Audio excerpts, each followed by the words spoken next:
Shall we begin? The answer is coming. I can do this all day. Tear down this wall. Ikuzo. Ladies and gentlemen, welcome to another exciting episode of the Ikuzo Unscripted podcast, powered by Jagermeister. Today we have a very special guest joining us, a man who needs no introduction, a legend in both the MMA and pro wrestling world, a true pioneer of mixed martial arts, with a career that spans for over 30 years and a record of 119-7 in professional fights. He's a former UFC Superfight Champion, UFC Hall of Famer, and one of the sport's most recognizable faces, the one and only Dan Severn. But that's not all. Dan has also made a name for himself in the world of professional wrestling with stints in WWE and WA and many other promotions.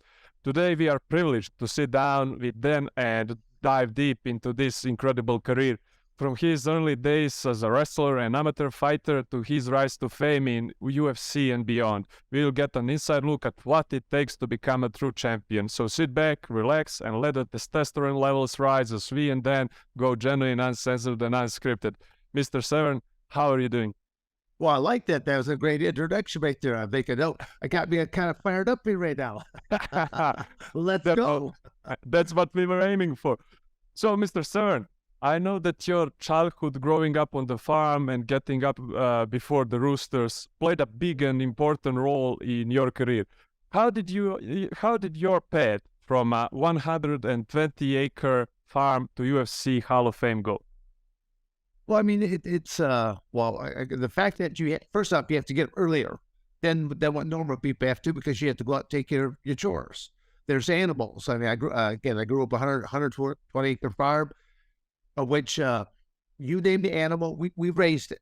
And you learn real quickly not to give it pet names, because sooner or later, you're going to be eating it. So it's like, including, well, 8 years, I milked Peggy the milk cow.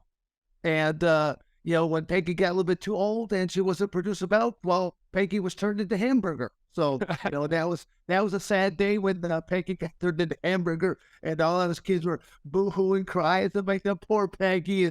And my pops said, well, Peggy never tasted so good. So, but that's, that's where a lot of people just don't understand, when they go to a grocery store, a market, all these products that they see on the shelves, that they come from different things. I mean, they came from a farmer somewhere. I mean, I don't care if it's all your grains and stuff like that. Someone had to harvest that for you and produce it. So being a part of that, but then go back what you originally said, the fact that you had to get up earlier to take care of your chores, and you had no choice. You had to do this, and minimum of twice a day, in the morning when you got up before going to school, but then once again when you got back home. But you're not getting home at a normal hour. If you're like a normal student who went to school and school gets out around 3 o'clock, well, yeah, you could be home and you could do your chores earlier. But if you're at a practice, if you're at a wrestling practice or a football practice or track and field, and you're at an away game, you may not get back till 10, 11 after midnight. And you still have to go out and do your chores even after midnight, because twice a day, as my father said, son, do you like to eat? And he goes, so do the animals, twice a day. Do you like to drink?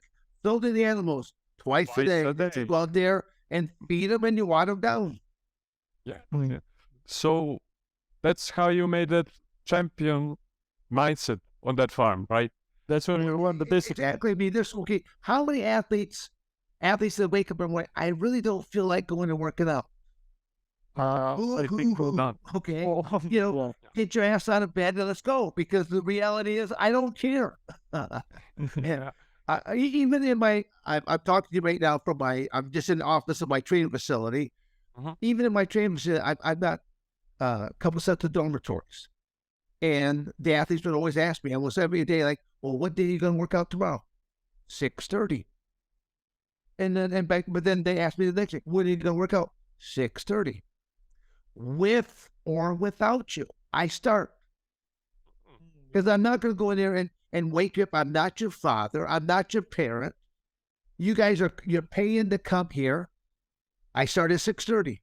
You guys just start whenever. If you want to work out with me, I start at 6:30. I'm going to put in an hour workout, and then I'm going to be done.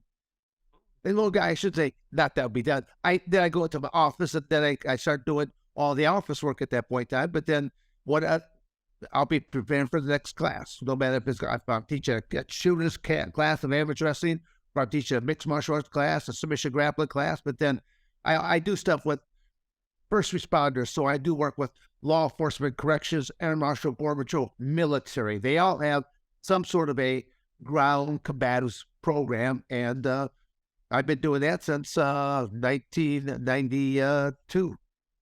Wow. So that's where you learn the accountability and discipline, right? Well, yes. Again, the farm life was the first part of it, but then also, but it being involved in athletics, and I've had good coaches and I've had not so good coaches. When I go out and teach, I simply emulate the good coaches. Oh yeah.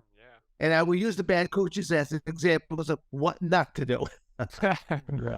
Yeah, that's good. So you learn from both, but you just simply that life is nothing but a learning curve in the first place. You learn what to do from good people, and you learn what not to do from bad people.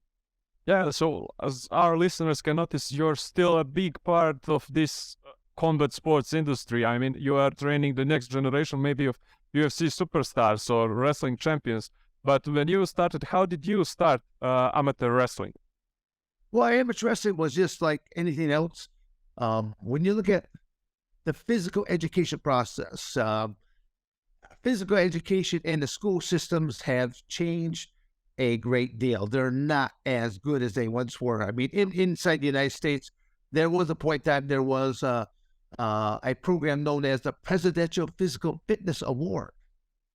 And it was something that you had standards of, if you want to get this patch, you have to be able to do so many push-ups in a time frame. You had to do so many sit-ups in a time frame. These shuttle runs. It was a series of all kinds of exercises, the drills to perform. The Presidential Physical Fitness Award program hasn't been talked about in, I'll bet 3 or more decades. Because in the America, the bar continues to lower. Worldwide, trust me. Oh, again, one of the perks I have had as a athlete. Well, first off, I've been to every state inside the United States. I've done something in every state in the United States. And 2 of the states are not easy to get to, like Alaska and Hawaii are a little bit out there, but I've been to both of them 3, 4, or more times. I've been to every country that has ever had a wrestling program, and some countries that don't exist anymore. And people are like, what do you mean don't exist? Well, there used to be an East and West Germany. I was at both East and West Germany when they were a divided country by the Iron Curtain and all that. So to see a country that is free and then to be in another one where are you caging people in or are you keeping people out? It's a fine line. Yeah, you learn a lot about politics too along the way. Even though you're just an athlete, you learn a lot about the political aspect and corruption. Yeah. And probably some of the best wrestlers of all time were from Soviet Union, right? So. Oh yes, no.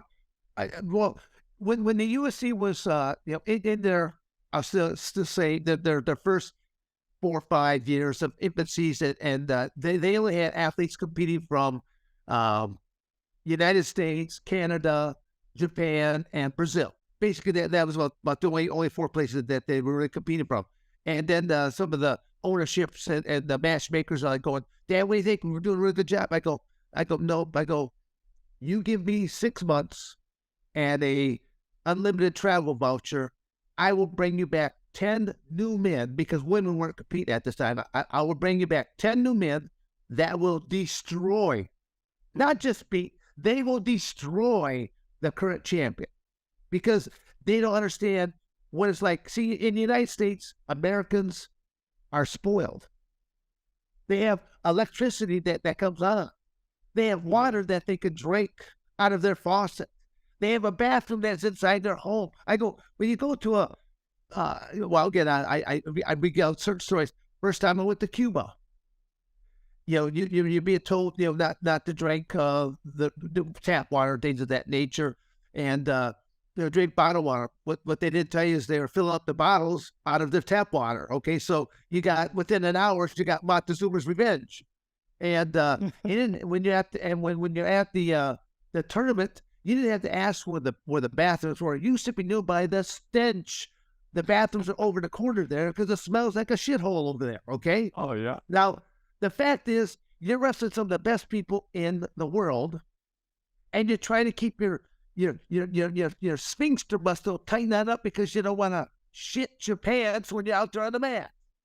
And then when you finally run into the bathroom, you're looking for where's the toilets. You see showers because they're not used to international travel. Mostly in America, they have what's known as the Western style bathrooms of a toilet. A lot of other countries, there's just 2-foot pegs. You just stand in and you squat down and you squat into your business, which is okay. Okay, you're trying to hit this small circle. We know. It's okay. It's okay if you're putting out a slug, but if you're putting out buckshot, no, it's not okay. Because you got diarrhea. And then when you're looking for where's the toilet paper, there's no toilet paper. There's a rusty coffee can sitting there with water in it that you're supposed to do the little dippy, swishy, dippy, which again is okay if you're the first few people.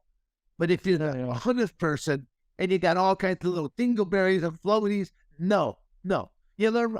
I learned really quick after my first international trip how to prepare myself for each trip after that. You have to be self-contained. You have to put something in you to stop you on up. You bring a couple rolls of toilet paper. You bring things that make your trip that much more tolerable. Yeah.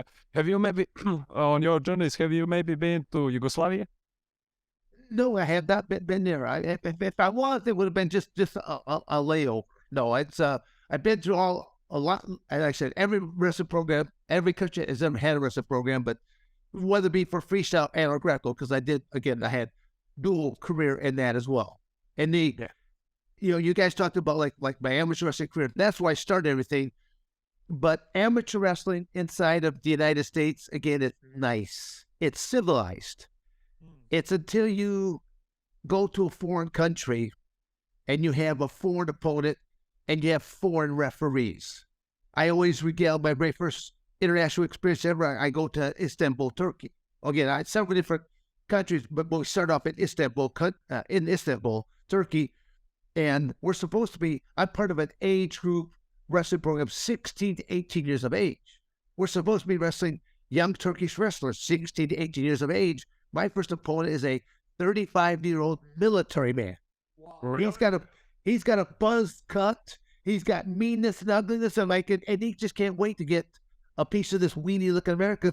Gotta realize, I'm 17, 18 years of age. I got longer hair, darker hair, mustache, all that, and within the first minute of the match, he does a collar tie. He reaches up there, just grabs the back of my head, grabs the wad of my hair, and basically headbutts me, splitting my eyebrow open, and then to add insult to injury, he tears out a wad of hair and just flings it on the ground. So as I'm walking backwards, I got my hand up against my head. I'm thinking the referee is going to step in here and disqualify my opponent for unsportsmanlike conduct.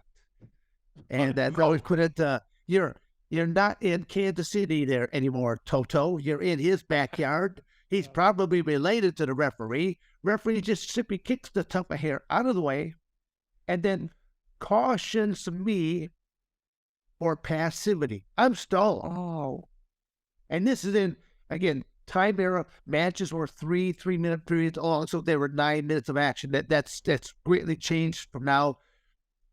At that time period, you did not even stop for blood. If you had blood on your nose, split lip or something like this, you actually had a handkerchief inside your singlet. So I just reached in, wiped, shoved back in. But was I motivated? Oh, yes, I was motivated. So when I did take him down, there's a technique called the cross face. You take the bony push your arm, put it across soft facial tissue. You can be kind, or if you're a little bit more motivated like I was, you could go and pop it right in there. I popped it in. I broke his nose. I got blood pouring out on my arm because I broke his nose. But all of a sudden I got pain shooting about because now he's biting into my forearm trying to take a chunk of meat out. So, Wow. so even while this is happening, this is when, as I put it, my cheese slipped off my cracker, which means I'm going a little bit nutty now. I've decided I'm simply going to kill my opponent now. So as I reach down, I grab my arm and I'm rolling up because I'm going to shove the piece of cartilage to the black hole of space in his brain, and I'm just going to kill him now. Wow. And as I'm doing it, and I'm hearing snap, crackle, pop, the referee is blowing a whistle, pulling my arm out because I'm doing an illegal move. Yes, I was. And I know I was, but did I care at this point in time? No, because this guy is doing all these wrong things, and you stupid referee, are not doing your job. So am I going to let him hurt me and kill me? No, I will take care of him first. Wow. So that, again, that was, and I always tell people, that was my first international experience ever. So did it bother me to walk inside of a cage? No. Right now, when I was walking inside, I'm right there. Yeah. Now I'm walking out there that has into a sporting event that has two basic rules: no biting, no eye gouging, and even then, if you violated one of these two rules, it was not grounds for disqualification. They would simply go, "Hey, Peter, don't do that again, and would you give your opponent his eyeball back?" Yeah. Yeah. That was And that's how the beast is born. Basically. Wow. But like I said, I owe it all to my amateur wrestling background. Because again, if I had only wrestled domestically inside the United States, it's nice, it's civilized. But the international trips, and then like I said, going to countries like Russia, Mongolia, Bulgaria. I mean, people don't understand. They have yet to bring any Mongols to the sport of MMA. Yeah. You heard it right here, right now from the beast. You bring a couple Mongols over there, you guys will be blown away what a Mongolian will do on a mat. Yeah, and actually, it's interesting because now, because UFC has grown so much in popularity, you see all these fighters from the countries that you never saw before, and even Khabib was talking about how Russian fighters before they didn't have the opportunity to enter even the UFC, but now that they have the door, they are pretty much dominating the game. Yes. Well, again, look at the culture from where Khabib came from. They don't have a lot of, like I said, just the creature comforts that most Americans have. Like I said, Americans are spoiled for the most part. Yeah. I said, drinking water, restrooms, they can go to local supermarkets. There's always going to be food and stuff like that there at these markets. So, it's that most Americans are spoiled. And then that, because I have more people, I have more and more people follow me today than I had when I first began. But then again, the internet, social media was not all that good in the first place. But more and more people follow me today because they're blown away first off as to how old I am and what an aggressive agenda that I have, schedule that I keep for myself. But I say it's not aggressive. It's it means I like what I do. So to me, if you like what you do, are you really working? No. And that's where I have 7 other brothers and sisters. I'm second on the totem pole, second born, and oldest brother started the amateur wrestling career. I'm the only one that basically went from amateur wrestler into professional wrestling ranks first, and then into the mixed martial arts ranks. But to have 7 other siblings, all 5 Severn males went to college on full athletic scholarships for the sport of wrestling. My 3 sisters went to college on basically full academic scholarships. So I always tell people, I'm an athlete with a brain and not a dumb jock. Trust me, inside this facility here, I have worked with lots of dumb jocks. I will take an athlete with a brain any day because they're capable of thinking. Yeah. Mm-hmm. Yeah.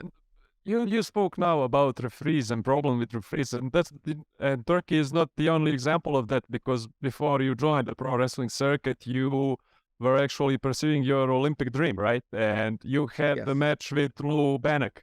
Unfortunately, I couldn't find that match on the internet, but I read about it and I know what happened. And you described it as changing the course of your career, right? Because you would stop then if you want. But now recalling it, we would not be talking today. Yeah. Because I would have retired in 1984 with an Olympic gold medal, and I would be a teacher / coach at it could be a high school, could be a junior college, could be at a university, and life would have been good for Dan Severn.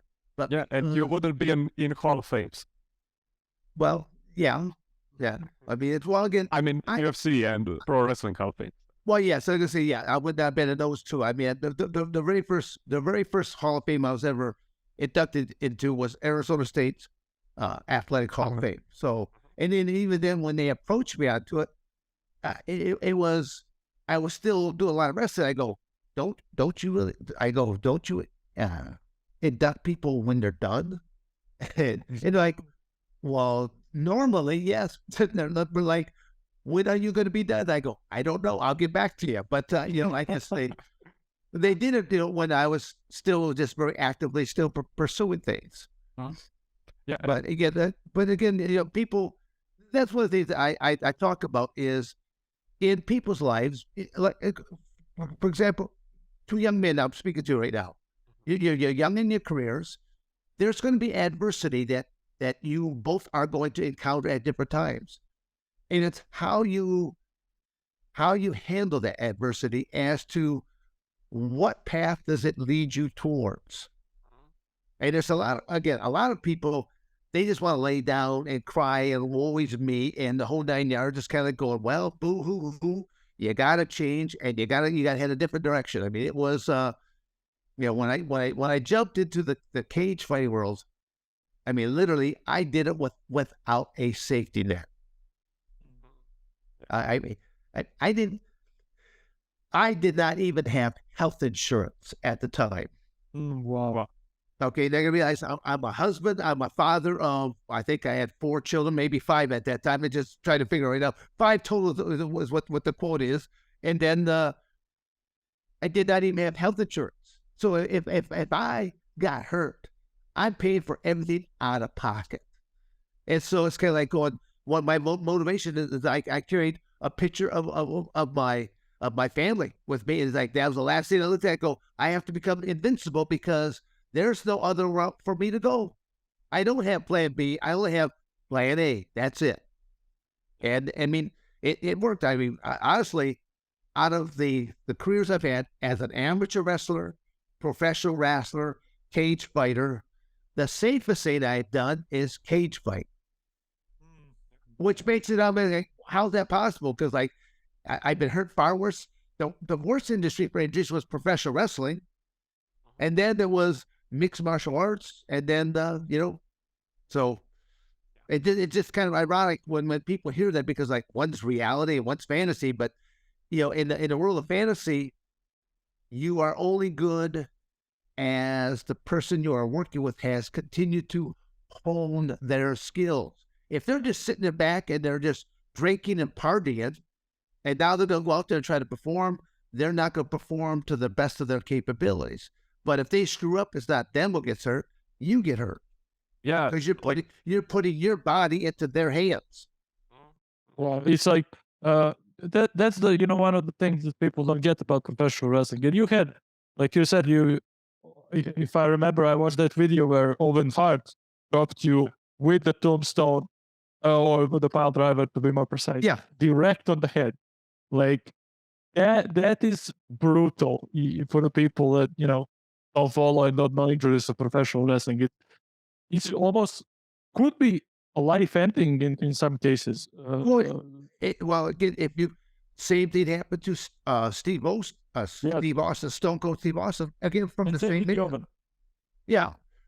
But then other athletes, I mean, you have had people like a Dross. Basically, he was turned into a quadriplegic in the process. So, yes, there were people who watch professional wrestling, and to me, professional, it is an entertainment product, is what it is. The thing is, it's such a big, vast entertainment product. Lots of people buy into it. They like to watch it because of the entertainment value. And I mean, I watched it a little bit, growing up, probably in my junior high years. Used to watch every Saturday, I think it's either Saturday or Sunday afternoon, big time wrestling would come on. And that was when I would see the likes of Bobo Brazil and the Sheik and, names of that nature. And, to grab your brother and to do a body slam on the couch. Sure. I mean, you did something like that. We did it safely. We broke a few legs on the couch, probably walked out a few springs on the couch, but didn't tell your mom or dad anything like that. That's, because they'll be looking at you like, well, you're being stupid again now, aren't you? Yeah, I mean, when you say that, don't try this at home, you gotta try this at home. When you came to WWF, you brought your belts with you, among other NWA championship. And how did you pitch this idea to Vince, especially because now in today's WWE, stuff like Vince's list of bad words, I mean. So how did you pitch this idea and went through with it? Well, I mean, honestly, it was, I'll say, I think Jim Cornette came up with the ideas because Jim Cornette. They being WWF at the time, they have a creative team so that they'll come up with different ideas because the reality is you may start off doing single matches and then, you could be a baby face, a good guy. And then they might want to turn you to the heel, the bad guy, or they want to take you from singles matches and now you unite with somebody else's story. And now you do tag team matches. So there's all kinds of different scenarios to take place. And see, people don't understand. Professional wrestling is a huge business, especially with a company like WWE. It's a huge business. Every week that they're running these live TV shows, it's all leading towards a monthly pay-per-view. And you have 5 or 6 or more storylines taking place. You have to have multiple storylines because if you put all your eggs into one basket and somebody gets hurt, now that storyline stops. So that's why they have multiple storylines taking place because that monthly pay-per-view is going to take place with or without you. And so that's, again, I'll say it's great the way that they're able to continue moving on with that. Getting back to what you asked of me, I mean, I did not really understand how much creative control I had over my own character. I was glad that they teamed me up with Jim Cornette because he's a good speaker, and he's one that I didn't have to say nothing. All I do is Jim Cornette's like, he's the NWA champion, he's the UFC champion, he's holding up these belts. I've got another belt on my waist, another one up my shoulder. I don't have to say nothing. All I got to do is simply go out there and wrestle and win. That's all I had to do. So I always tell people I was probably a Brock Lesnar, 20-some years before Brock Lesnar ever came along. Yeah. But because it was so new to that industry, that the industry really did not know how to treat it. So, yeah, because the UFC stuff and the MMA stuff still didn't get the footing, so to speak. But Jim, I think, recognized that you were legit, so you also brought a certain mystique with you, and people know that this guy is actually legit, so he could sell you much better than, let's just say, someone who isn't known. Yeah, well, again, to go back a little bit more further in time, even winning the NWA title, the NWA, standing for National Wrestling Alliance, is the oldest professional wrestling company I think, in the world. Its heritage dates back to the late 1800s. Yeah, the Lord. Now, granted, a lot of different, there's a lot of things have changed about it. When they had the thought of putting the belt on me, I think there was only 3 promotions left, so they were almost extinct. They were starting to disappear. Yeah, and I don't even know who came up with the idea, but Jim Cornette, someone pitched the idea to Jim Cornette. Now, Jim Cornette had to have an awful big leap of faith in me because he had never met me at this point in time. He'd only heard about me, and for Jim Cornette to allow me to come to his professional wrestling organization known as Smoky Mountain Wrestling. Legend. And then to be his champion, Chris Candido. That's a lot of trust. Because he had never met me before, didn't know what kind of a person I was, because you've heard about Shane Douglas winning the NWA belt and then throwing it into garbage or something like this, being very disgraceful. I mean, and again, he just did he do his homework on this organization? If he would have, I don't think he would have done something like that. And did that further his career? Did it hurt his career? Again, I don't know. Really, quite frankly, don't care.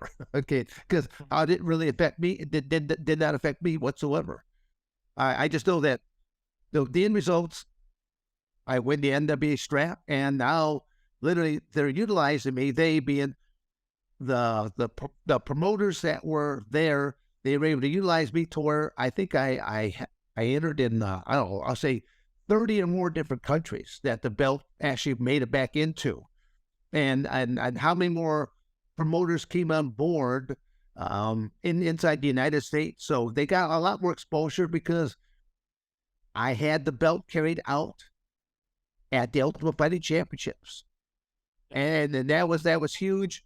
But at the same token, the UFC did not want to have anything to do with professional wrestling. So I actually had to educate them first, and doesn't know that this is Dan Severn that's talking to you. I'm not going to be a goofball that's going to do something goofy to bring any kind of shame or anything like that to you guys or to myself.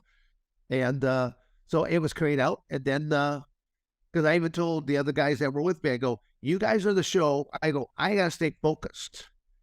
Because if I don't go out here and win, then it all blows up in our face. But so again, they were the show. They were all dressed up in stars and stripes, that throwing out t-shirts. They were doing almost like a professional wrestling entrance. And I had Dennis Carluzzo hold up the NWA title, following it in pursuit, and then went on to win the UFC, and that's where UFC number 5. That's where both belts were united. UFC number 5. There are no rules but one. Drink Jagermeister at minus 18 degrees Celsius. And when you were in WWF, Ken Shamrock was there in the same time. And I'm still wondering, why didn't Vince utilize having both of you to make a storyline, to make a feud between you, and make a hell of a match? And probably one of the most memorable moments. Yeah. That question has been brought up many, many times. And again, I don't know. I'll just simply say that the WWF at the time simply dropped the ball. That's really what it boils down to. I mean, it's the whole Ken Shamrock was basically with the company almost 1 year before I came aboard. My whole thing is that I knew that Vince had no idea how old I was. If Vince knew how old I was, he probably would have never came after me. I had WCW wanted me, WWF wanted me, and then basically, I had a very unique contract. The uniqueness is that I had no limitations. I could work for anybody. I was working for the National Wrestling Alliance first, NWA first. They wanted to put me underneath exclusivity for them. I go, well, are you going to pay me to sit at home? If I have a weekend that's open and I have an opportunity to go someplace, are you going to pay me to stay at home? And they said, well, no, we can't. I go, then sorry, I can't either. I said, rest assured, I will never bring any disgrace to the NWA belt. And again, that's where professional wrestling, I don't think, was used to working with someone like me. Yeah. I always tell you again, because I'm very much old school to where a handshake and your word is supposed to mean something. How many of your friends do you know that half the stuff that comes out of their mouth is simply bullshit? Okay? We all have friends there that, we all have friends that whatever comes out, most of it's just bullshit. And you probably wouldn't trust them with any aspect. But that's where I'm old school to where if it's me, it's like, if I give you my word and handshake, I'll be there. And that was even one of the things that led to me being stripped of the belt, of the NWA belt, because you had Jeff Jarrett and his father, or I should say his daddy, and then Danny's money that they started doing these Wednesday night pay-per-views. And then there was a point that I used to put my schedule right up on my website, and just so that people just understood. And they want me right out of the get-go. Their very first show, they wanted to do a title defense because their numbers were so bad. Mm-hmm. And I'm like, sorry, can't do it. I'm already committed. I have to be somewhere else. Well, they're like, well, we really need you. I go, and so does the other company who spoke to me first, who I already agreed to. And they're like, well, do you have a contract? I go, no, I gave them my word. I'll be there. And they're saying I'm thinking that, and I even said it. I said, that's what's wrong with professional wrestling. You guys, your word doesn't mean shit. I go, and then that's where it's like, and then they're like, well, we're going to strip you of the belt. And I'm like, fine, I could care less. I go, do I want to work for a company like that doesn't stand by their word? No. And that's what I wish I would have done. This is one of those moments, if I could go back in time, because I simply just turn the belt back on over. Mm-hmm. I would have simply said, you send your best man, come take it from me. Oh, yeah. Yeah. So, but it's just one of those things where you can't go back in time to do that. But it just, to me, it's where Jeff Jarrett and even Jerry Jarrett at that point, I lost respect for, because, they're not conducting proper business. And I was wondering, why didn't you walk into TNA as the champion? And now I have the answer. Yeah, you know what? Yeah, well, that's where I will not. There's so many things that I still don't understand about professional wrestling. Even now, I still do it, but it's like going. I try to make sense out of one of the wackiest industries I've ever been involved in. It doesn't make sense most of the time. And to me, it's like, you got people with, I think, very small egos, and they're trying to live out their fantasies in this fantasy land right now is what they're trying to do. So, let me ask you this: in the world of professional wrestling, obviously there have been some guys who we know were legit, like you, like Ken Shamrock. There's later Brock Lesnar. But was there anybody in that locker room at the time besides like Ken that you obviously fought against in the UFC, that you were like, this is a tough guy, this is a tough guy? There were lots of tough guys in the industry. I'll say that like a Dr. Death Steve Williams. I mean, I remember during my amateur wrestling days when I wrestled for Arizona State, and we happened to be at Oklahoma University. And Dr. Death was a heavyweight at that point in time. And he's a football player, and then he'd be a wrestler when the football season would come to an end. And he was even known as Dr. Death back then. And it was kind of funny because I'm watching this amateur wrestling match because I went on to one weight class before him. I went out, there's the 190-pound weight class, and then he goes out heavyweight. This dual meet is taking place right at his university. And when they announced him, he walks on the mat. All of these Oklahoma fans are booing him, and he's out there blowing kisses like he was a professional wrestling performer even then, And then he had a long career in Japan, doing the same over there, and even when they had the whole concept of this brawl for all, we're gonna do this tough guy event, and we're going to bring Dr. Death Steve Williams, and this will be his indoctrination into the professional wrestling world. And anytime that you put real things into the world of professional wrestling, probably not a smart idea. Oh yeah. So how basically that idea came to be of the brawl for all? You weren't meant to be on the event, right? Well, no, I was not supposed to be on the event. I mean, I remember when they being the WWF executives, when they broke this idea, we had to be at some Monday Night Raw, or it might have been a Tuesday night taping, and they just brought all the talent down into the cafeteria area, and they're like, there's some pictures this idea of this brawl for all concept, but they're like, the only two people that cannot be in this event is Ken Shamrock and Dan Severn. Well, I happen to be standing right next to one of the agents. And I'm like going, well, if I'm not in this, do I even have to be in there? He's like, no, he said, you go. And I left. And so, I mean, and this goes on for a couple weeks, but then, I show up to one of their shows again, and then it's like, I'm just waiting around because even though you're supposed to be on tonight's card, doesn't mean you're going to make it on tonight's card. They have to say, they got big chalkboard up there. They've got all the matches that are supposed to be taking place.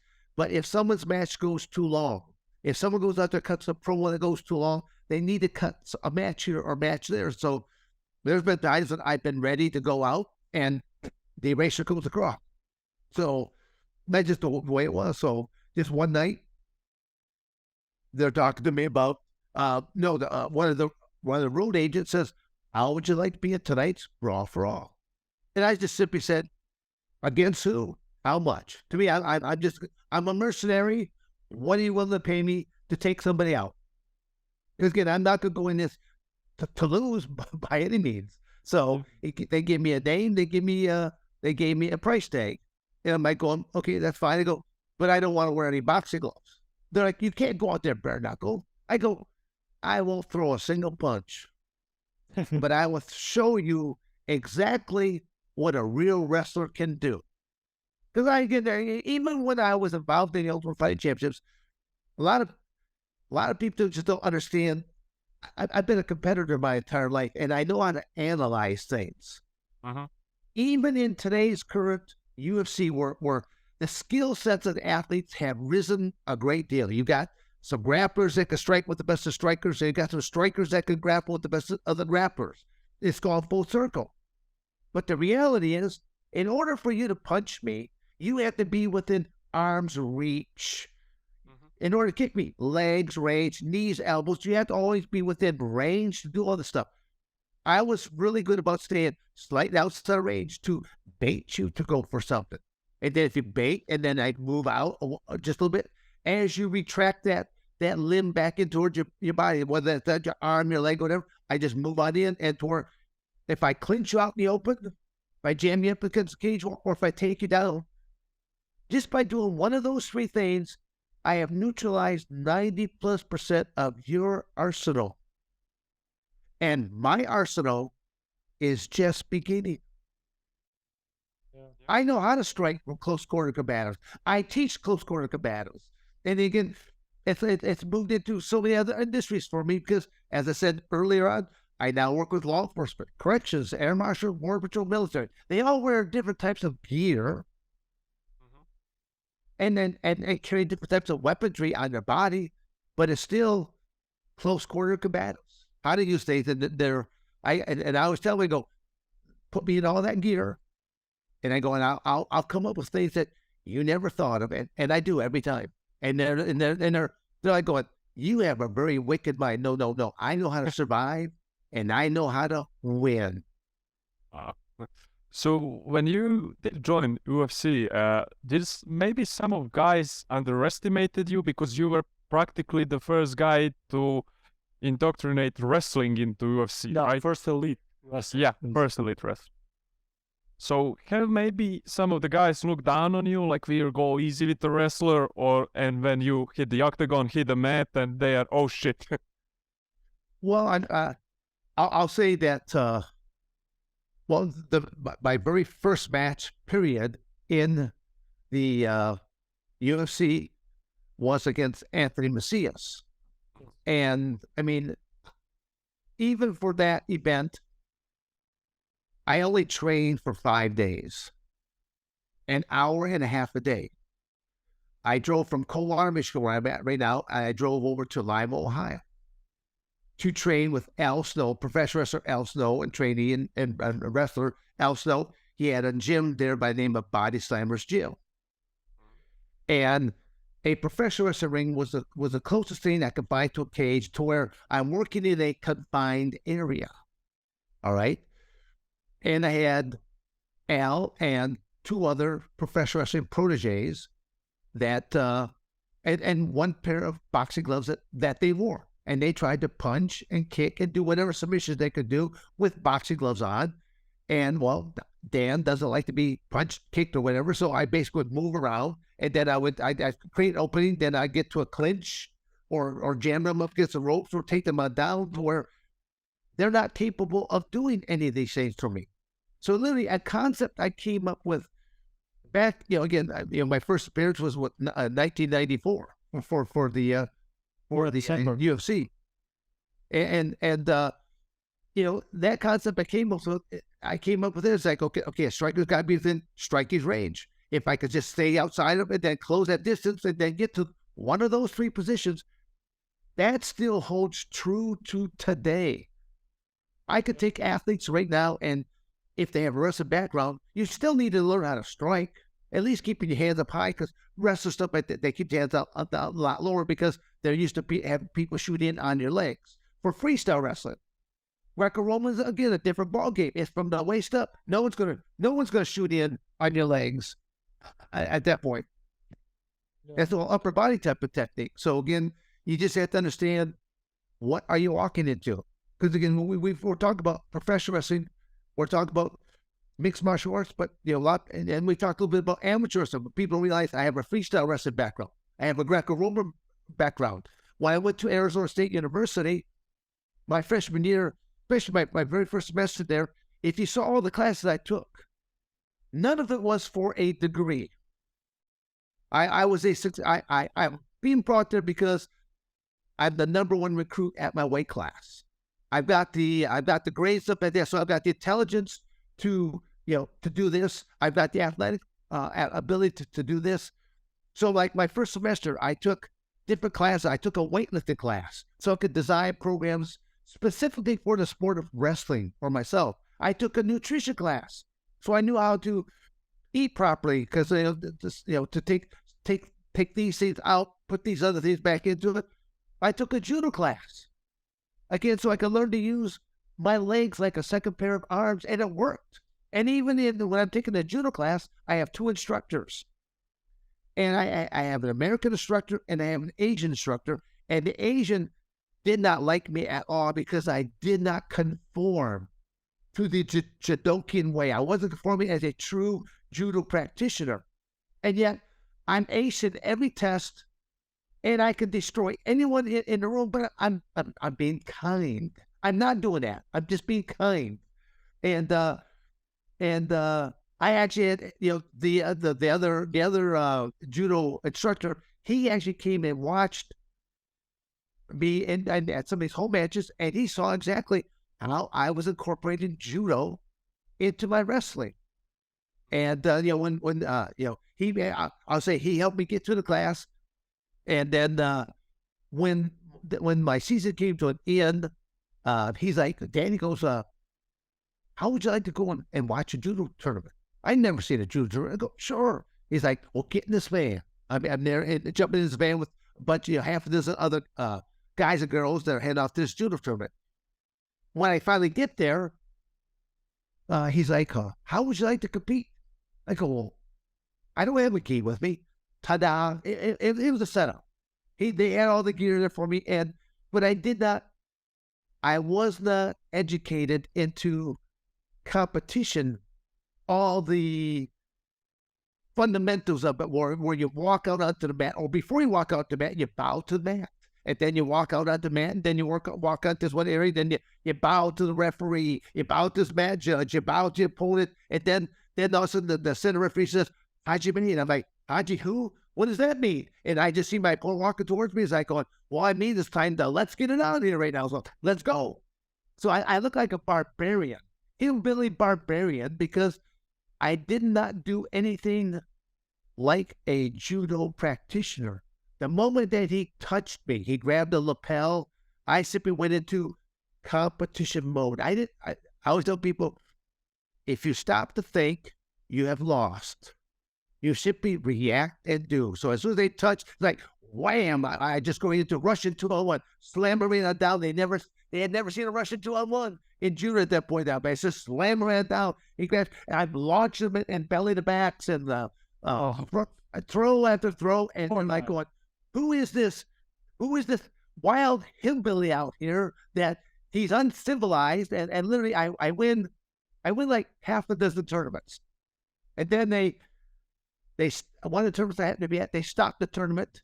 They called me up to front to the front of the tournament there, and basically they took my white belt and gave me a brown belt. And then after that, another 3-4 tournaments after that, they took my, because they couldn't have a white belt out there just beating all these guys.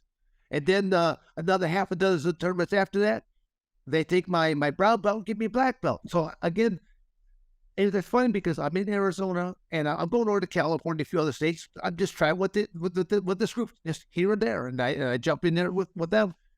When I come back to Michigan to take the job at Michigan State University, I find out about I have a free weekend. I find out about an all black belt tournament. I go to it, and as I fill out the registration form, head on in. Well, they're like, well, what belt are you? I go, black belt. They're like, well, what belt are you? I go, black belt. And now they're looking for what level of black belt are you? Nida, Shida, something like this. And now they're looking at me like, oh, how did you get your belt? I go, it was given to me.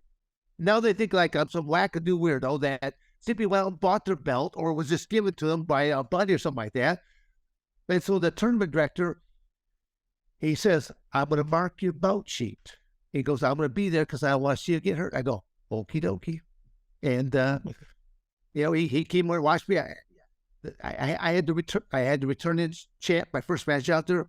I destroyed him underneath a minute. And the guy's like, he writes me up for a certificate. He goes, here, take this with you so that if anyone ever asked you before, he goes, this will get you in. I go, sure. I just threw it in my scrapbook because I always tell people that I've got 30, 40 scrapbooks that are like an archaeological dig that will see the morphine of Dan Severn. But in the last 20 years, I've been so busy, all I do is I have boxes now that I just keep putting things in. So it's like an archaeological dig. You have to kind of go through the layers to find out what have I been doing the last 20 years because I stay busy.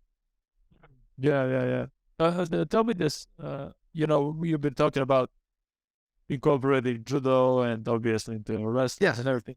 But when I look at that first UFC fights and things like that, you see it was called start of the mixed martial arts, but most of you guys were specialists, obviously. Yes. So tell me, like, you bring elite wrestling. Guy like Hoyce Gracie brings this jiu-jitsu. What is jiu-jitsu? He's breaking limbs with it. You fight guy, for example, like Pedro Rizzo, who comes from kickboxing, starts kicking your legs, sends Randy Couture barely walking out of the arena. Looking at the MMA and the UFC now, is it like, what is your reaction toward it? How does it feel because now it will be this year, 30th anniversary of UFC. How crazy is it to look back on it and how much it obviously progressed? Well, I'll say that the UFC themselves, the ownership, should be bringing back the pioneers, and they should be there to speak to other people because the reality is, look at other sports. How many years ago did soccer begin? Okay, or what's known as football. But see, inside the United States, we're used to saying football is a different sport, and then soccer just again. So that I understand when people are talking about it, but most Americans, they think football is just with the oblong ball and the whole 9 yards. But football, baseball, basketball, all these other sports, the early pioneers are all gone. They're all dead. Obviously, they died a long time ago. So the fact that they have the pioneers of one of the most viewed probably spectator sports today is mixed martial arts, especially with this most recent merger with professional wrestling, the WWF, and the UFC coming together. I can't even imagine what that's going to bring. But the fact that you have the pioneers, and I go, not a lot of them, because there are each year the herd is thinning out. So they really are not taking advantage of. They should at some of these different international fight weeks and that they should be bringing in these different relics and have them involved in different types of Q&A and things of that nature. Just they have to sit there and speak. No, but if you have a list of questions for them and having different people ask them, I mean, that's the way to utilize them because, as I said, people, when they watched my that first match with me, against Anthony Macias, I have to tell people, I trained for 5 days, an hour and a half a day. I never punched anybody. I never learned a single submission grappling or submission grappling technique or something like that. So when I tell people that, even when I was filling out the paperwork, they actually had a couple gals that were filling out the paperwork for you because I think they didn't. I think that they were coming to the maybe that these guys are not capable of writing. So they had gals that they're like, okay, where do you hail from? And, what's your height, what's your weight? And then I had never been asked that question before, like, well, what is your fighting style? I kept thinking, I paused for a second and thinking, I simply said to them, I go, I'm an American wrestler. Well, they had never heard that response before. And, she actually, the gal that kind of looks left and right, and then she leans forward, she goes, what exactly does that do? And then I kind of just mocked her. I looked left and right. I leaned down in, I go, you might want to watch. I'm making this up as I go. And she starts laughing at me because she thinks she's like, I've tanned the camera. And I go, but I mean, the reality is when you think about it, I only trained 5 days, an hour and a half a day. Think about that in today's context. You name me an athlete at all that could train for 5 days. An hour and a half a day. And again, I'm with Al Snow and a couple other professional wrestling proteges. It was comical. I wished I hadn't had a cell phone at them, but they didn't exist. They were not that good. If I had some footage, you could. I mean, Al's still alive, and I couldn't even tell who so many other people. But Al will tell you about that. I mean, it was comedy at its best. They were literally throwing the gloves at each other because like, you go out there with, no, I don't know, you go out there with them. but the funny thing was, I didn't do nothing to hurt them other than I never threw, as I said earlier, I never threw a single punch. I would clinch them and throw them down. So again, maybe that impact would be a throw down, but then I would get into a position of a submission lock. And all these were amateur wrestling moves that I could now turn illegal amateur wrestling moves. Yeah.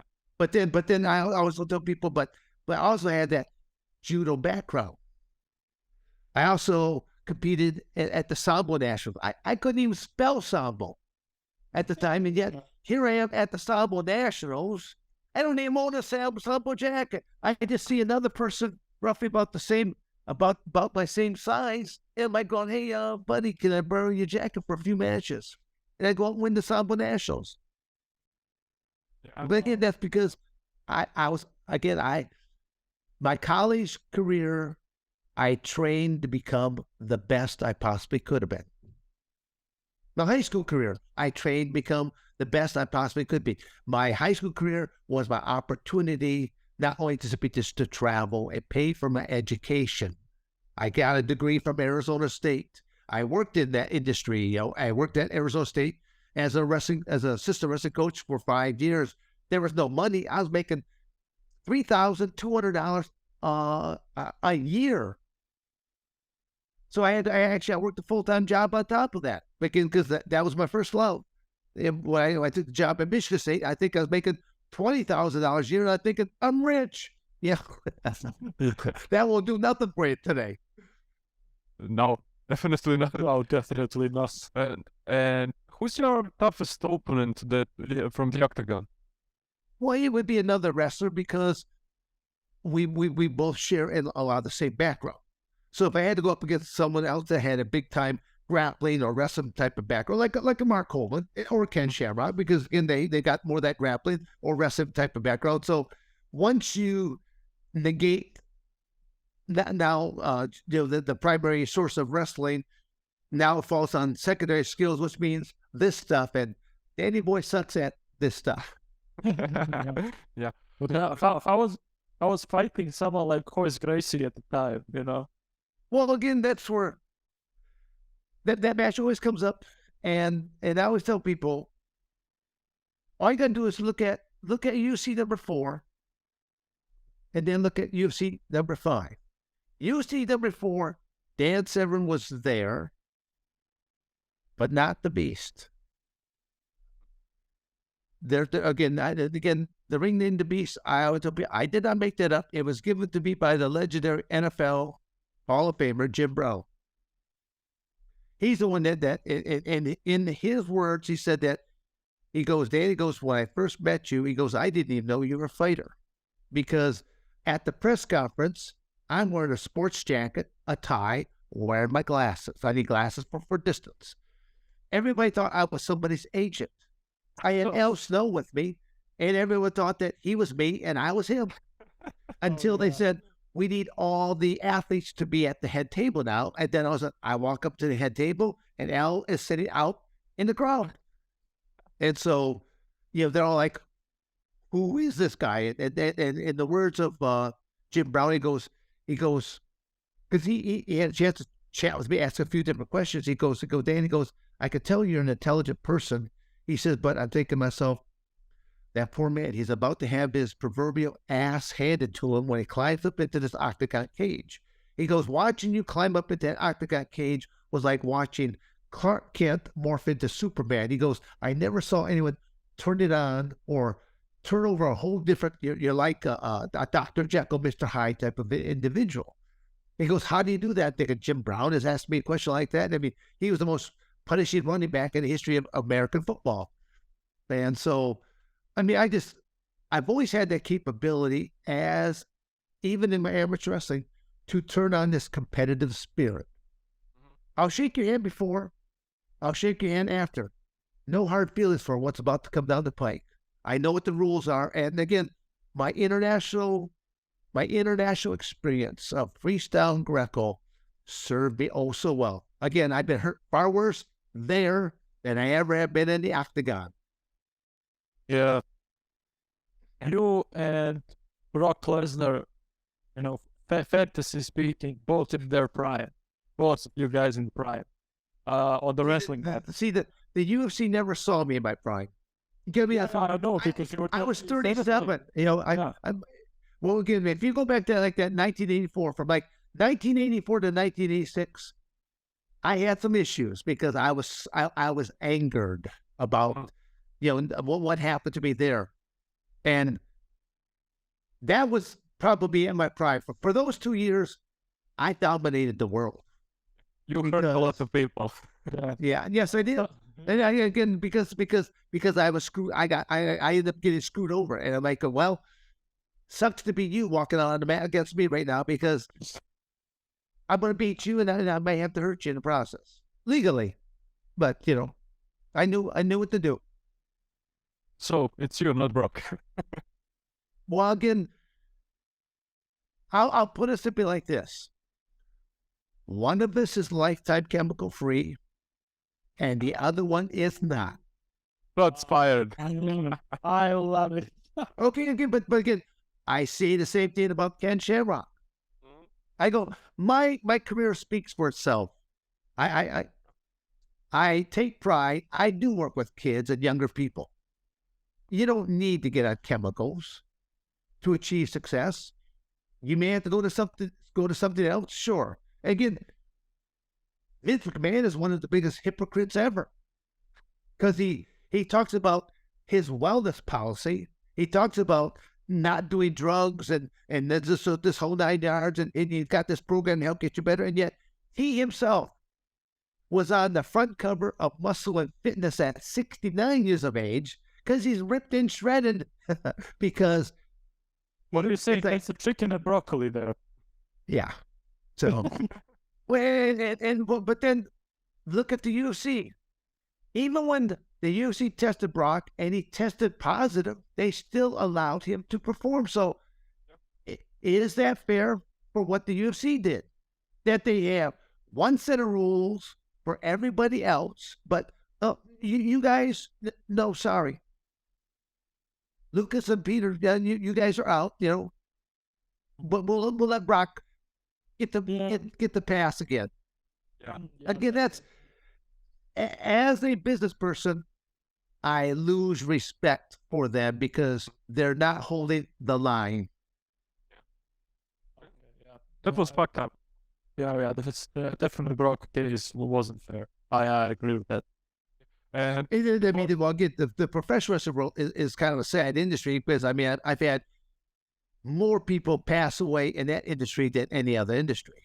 Yes. yeah, unfortunately. And Unfortunately. a lot of it is just due to all the drug combination, because it's, first off, it's a very busy schedule, and you know, you'll be wrestling. You know, I think the last I know a contract was like 187 dates, but if you're one of the stars, it's more dates on top of that because you have all these promotional type of things. So you live life on the road.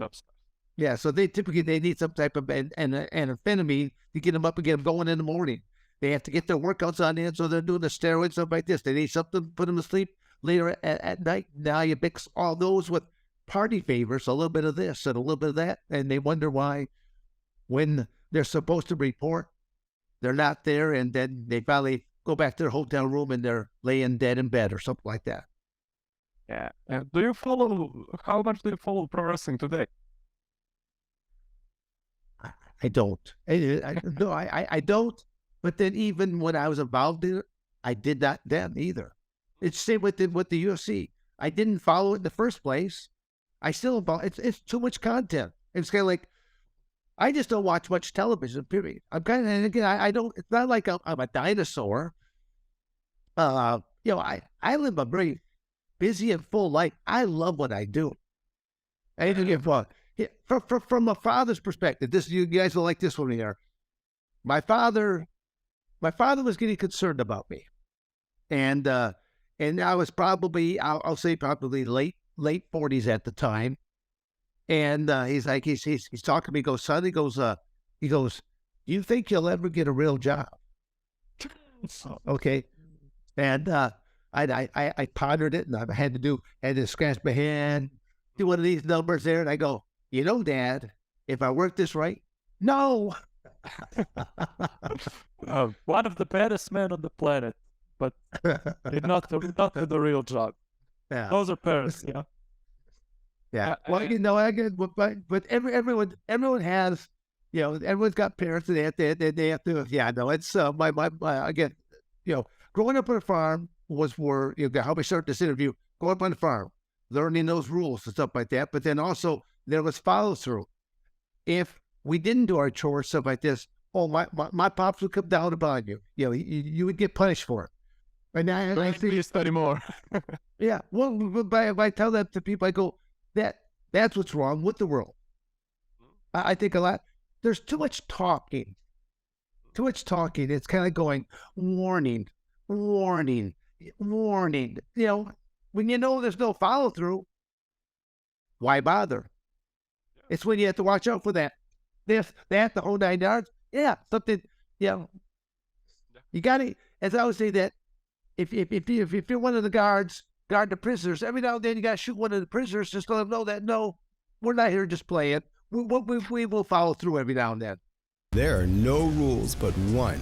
Drink Jagermeister at minus 18 degrees Celsius. So we obviously talked about the UFC and your history with it, and I now have to bring it to one thing I want to know. You were one of the first inductees in the UFC Hall of Fame. How much did that mean to you? Is it something that you are proud of? And how were you called up about that? Were you like, Dan, we want to introduce you to this Hall of Fame we are having? And what was your feeling now, even now, about it?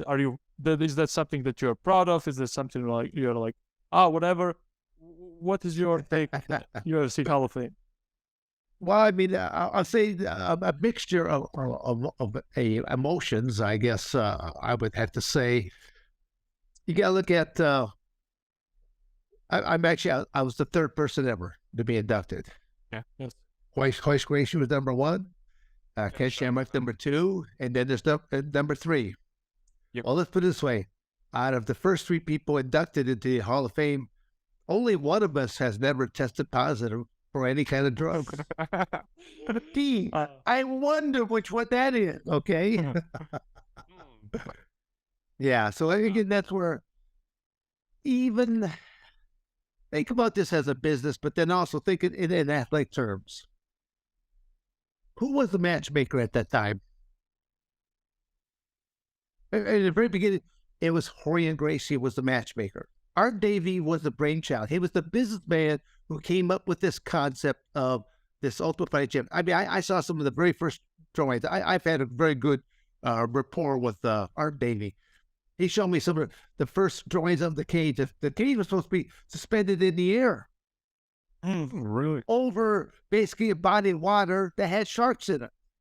Again, there's this real dramatic type of effect. I mean, there was a few other type of things, but it's kind of like, these were some crazy ideas, but, again, it morphed to being, they eventually came up with the cage concept. And a lot of people thought the cage concept was very barbaric because 2 men inside of a cage.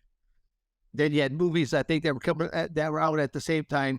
Thunderdome, 2 men enter, 1 man leaves, that kind of stuff. So but there was already certain concepts about it. And who knows, maybe the Thunderdome movie might have been played off of the Octagon in the first place. I don't know. Tell that to McCain. Yes. But it's, but I look at that, okay, you got Rorion Gracie, he's the matchmaker.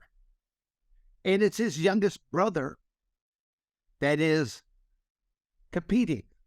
So now he's looking at the abilities of other people. That's one of those matches that I'll just say that, did I tap? Yes, I tapped. Did I tap because someone beat me? Or did I tap because I was unwilling to do what I had to do? As I said, Dan Severn showed up to UFC 4, but the competitive spirit of Dan Severn, a.k.a. now known as the Beast, which, gave me from but I'll just say that in my final 4 or 5 years of competition, I tried to get one more match with a Mark Coleman, one more match with a Ken Shamrock, one more match with a Royce Gracie. Test us both, because I want people to know that Dan Severn will finish his career lifetime chemical free. And I can't say nothing for all 3 of them, but I would like to have one more match with all 3 of them.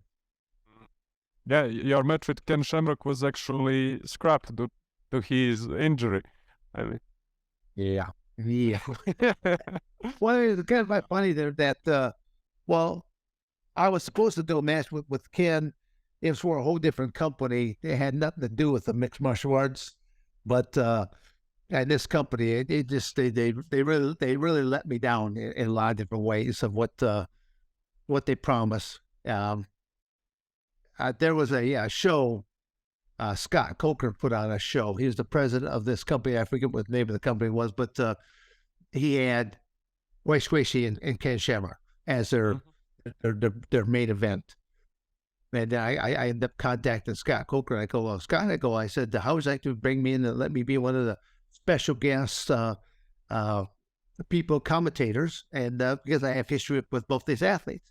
And he kind of like, just kind of poo-pooing on the whole idea there. And I go, well, can I intrigue you with more of that? I'm willing to take on the winner of the 2. And again, he's like, I don't know if these legend type matches, if they're going to really work out and stuff like this. I go, well, Scott, I'll tell you what, this is probably the best deal I can give you. I'll give you a good old Kmart Blue Light 2-for-1 special. I'll fight them both in the same night. I go, but they don't know who goes first until the night of the show. You bring them both out into the cage and you flip a coin and you find out which sorry soul goes first. And if I don't beat them both in the same night, you owe me nothing. And he didn't bite on that. I go, that's crazy. Goodbye, Scott. That is crazy. I said goodbye at that point in time. I'm going, to me, that's not a businessman at that point. I gave him one of the best angles he could have ever done. Oh, yeah. That's a pro wrestling angle, actually. Well, it was. I mean, but then I always tell people that one of the things I learned from professional wrestling is how to work the crowd. I knew how to make the crowd like me, and I knew how to make the crowd hate me. Yeah. Or hate the match. So like even in the second match against Ken, a lot of people hated the match. Well, that was done deliberately. So I had 10,000 people doing exactly what I wanted them to do. Because again, I'm not going to let the crowd tell me what to do. I've been a competitor my entire life. So if they're booing a match, I'm thinking to myself, hey, this is what I think of all you guys out there right now, okay?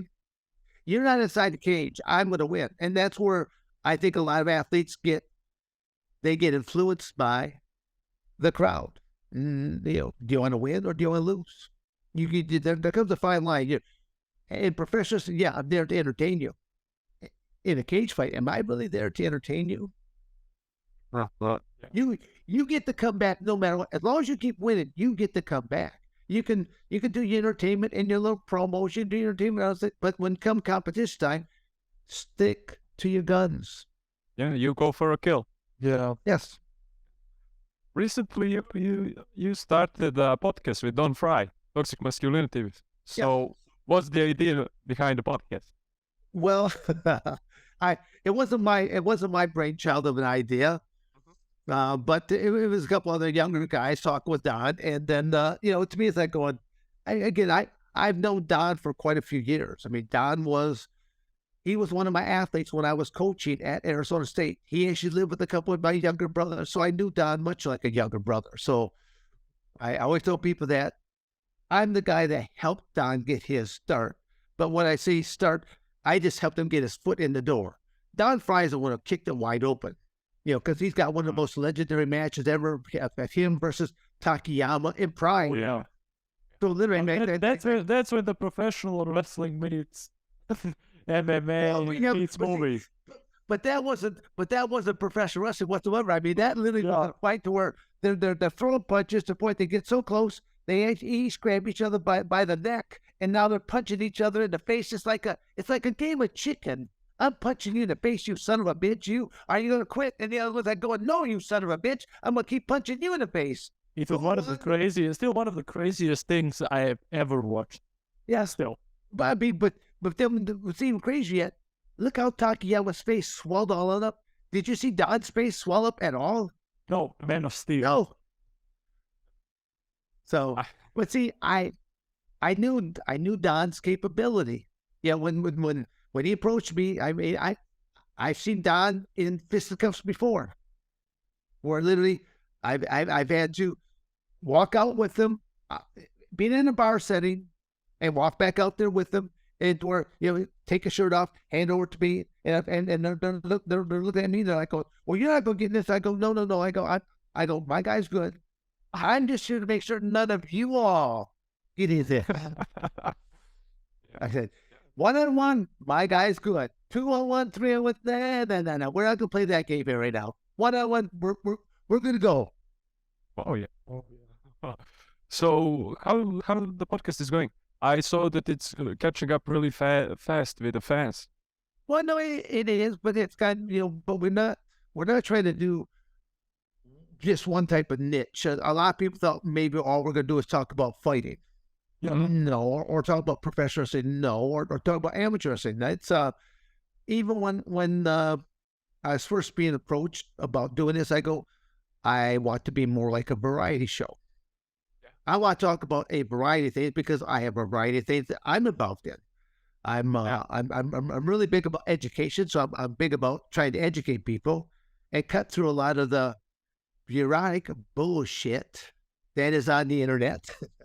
That we live in strange times. We live in a very strange world where people, and then people that are known as professionals, cannot even give you a definition of what a man is and what a woman is.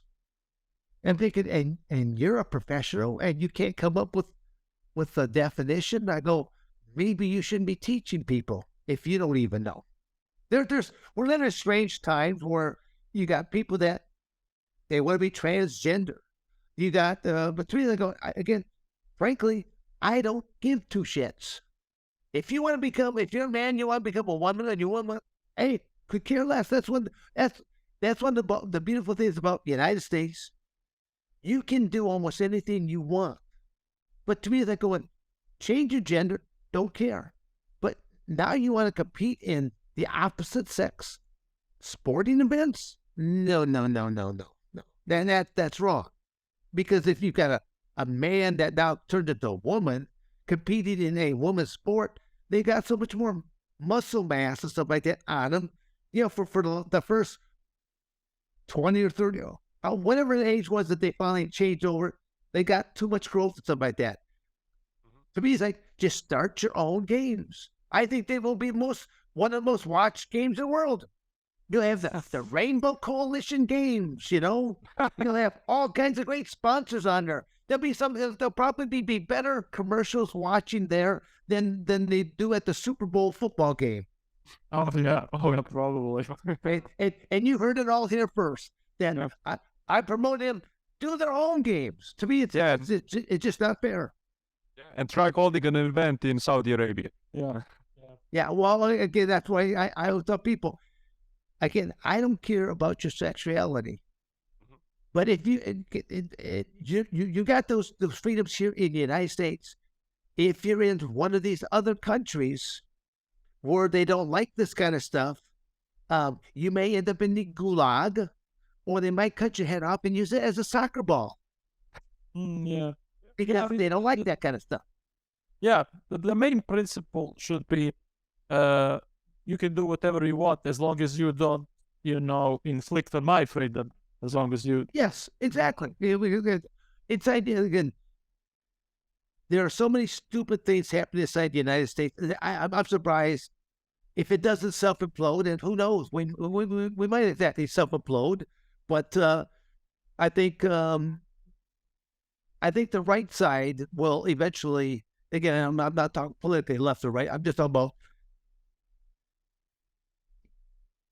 there will always be a need for food. There will always be a need for protection. And so only those that prepare properly will survive. Yeah. Lesson of the day. End of life. Yeah. We live in strange times. And to me, it's like going, just keep your circle of friends close to you and be a strong influence so that they do all the right things. That's all you can do. You can't fix the world. No one can fix the world because the world is very corrupt right now. Yeah. And before we wrap up the episode, we have a little tradition, some kind of cultural exchange where we say a quote on our language and translate it to English, And I have prepared a quote because I know you're a big patriot, and I have prepared a quote from our bishop and ruler, Petar II Petrović Njegoš. And he wrote one of our most famous books. And he said in one of his verses, pokoljenje za pjesmu stvoreno, vile će se grabiti vjekove da vam vijence dostojne sapletu. Vaš će primjer učiti pjevača kako treba s besmrtnošću izboriti. And on English it would be, a generation created for song, fairies will be fighting for ages to give you wreaths worthy of a trip. Your example will teach the singer how to speak with immortality. And we tried to speak with immortality with you today. Mm-hmm. No. Again, it's where you can. We all have to kind of fall back and rely upon other people that have been strong figures and at different times, simply to try to emulate these individuals. Because what we're living through right now, it's current, and we don't know the end of the story yet. Yeah. Ben, Mr. Severn, thank you for the opportunity. No, please, keep it very informal. No, gentlemen, Peter and Lucas, I enjoyed the conversation. Hopefully, if you folks that have enjoyed this as well, if they want to find me, simply look at my website, dansevern.com. Just DANSEVERN, dansevern.com. That has all my social media stuff on there so that they can follow me, because I do something. I post probably multiple times a day off of Facebook. I have other people do it for me. I send them the pictures. I'll send them my quotes, they're the ones that take the time up because I'm a Neanderthal. There's a lot of social media stuff, a lot of the internet stuff. I'm a dinosaur. It's like they know what they're doing. I simply just have to tell stories or throw out the quotes, and it's verbatim right for me. So I'm not, what I always tell people, I'm not everyone's cup of tea. I'm more like an acquired taste, but if you want to survive and win, you better start thinking and stick with me. Yeah, that's a great message. So see you maybe or some other opportunity. Whatever else, there, gentlemen, there might be some opportunities we might be able to create even in your country to where I might be able to come there and to help do some positive things there as well as doing maybe some instruction on submission grappling or MMA or things of that nature. Because I always tell people that I'm the guy that's using the noggin up here, not use it as a punching bag. I just use it so not to get hit. Well, listen, if you come, you'll have a place to stay overnight and not bring a toilet paper with you. Yeah, I will give you a one. Yeah. Thanks, gentlemen. Have a good one. We stay genuine, uncensored and unscripted, and we always will, as we have to order our usual. Share us and subscribe us, and stay tuned until the next Wednesday. Ikuzo!